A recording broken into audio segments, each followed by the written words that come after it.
Bugün bir 19 yıllık Rolls-Royce Phantom. 30.000 km'den fazla sürdü.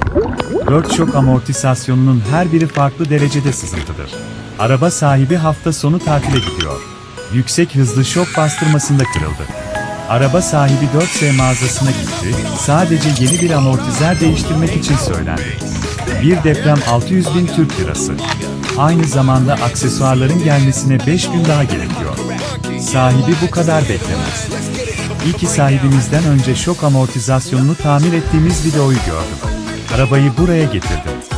Teknolojimizle ilgileniyorsanız yorum bölgesinde şehrinizi bırakabilirsiniz.